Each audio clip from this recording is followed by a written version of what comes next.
Adi, we'll start off with what's happening here at Barnsley Church's Drop-In Project. Tell us a bit about your involvement and a bit about what you think to this project and how much it's needed in Barnsley. So I've been working alongside the BCDP for about 7 years now. Came into contact with them through the idea of setting up this Rucksack project. And we're basically there to try and help the BCDP, trying to give them a little boost basically once a year around Christmas time, where we can bring in extra supplies of food and clothing, sleeping bags, etc., and ideally a little bit of financial boost as well. Do you feel that the problem is getting worse and the funding side is getting worse? You know, I can remember our first year running it, and the difference between sort of then and now is really big. I mean, last year we came down to run it at the BTP, and there's a huge line of people waiting to come in. You know, for our people that came on the day, that was a huge eye opener to understand the issues that kind of exist. Going into this Christmas, knowing what Pete's just said about this, potentially could be the last Christmas unless we can get the money. How vital is this going to be, this project this year? Every year we say how vital it is, and this year is no different. The number of people that need help and so forth, and also the BTP's own kind of trouble in terms of securing funding if it just gets more severe every year. So yes, this is the most vital year yet. If the BTP ended, potentially we could carry on next year, and we could look at other storage solutions. That's possible. But how do we reach all those people that we're trying to help?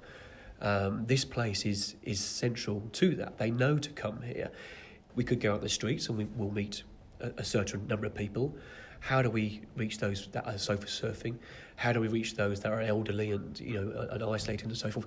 It becomes a much more complicated issue, and I couldn't realistically see that we could do as much good.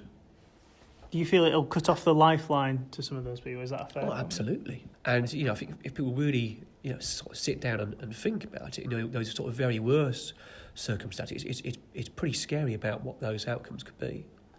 The idea that this could close, it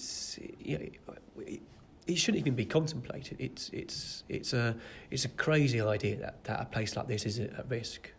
Do you feel that more needs to be done from somewhere in terms of funding? I mean, every year I say I do kind of have a bit of a nod to the kind of the powers that be. I do think this needs some sort of secure and regular funding. I'm personally, I still feel that that's a state thing, because these are citizens of Barnsley, they're citizens of the country. Everyone talks about looking after our own. This is our own. This is exactly the sort of people we need to be looking after, and not discarding. And for you doing the Rucksack project, tell us a bit about it and why you're still going 7 years in now. 7 years in, yeah.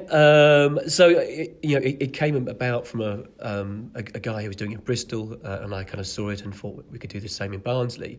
And it's quite a simple idea, really. We just asked people to kind of look around the house and look in second-hand shops, etc., and just buy particular items. So we're looking for actual rucksacks, we're looking for nice warm clothing, coats and jumpers and hoodies and so forth, particular woolly hats, gloves, new clean underwear. We're looking for sustainable food, so things like canned food or full packaged food, those sorts of things.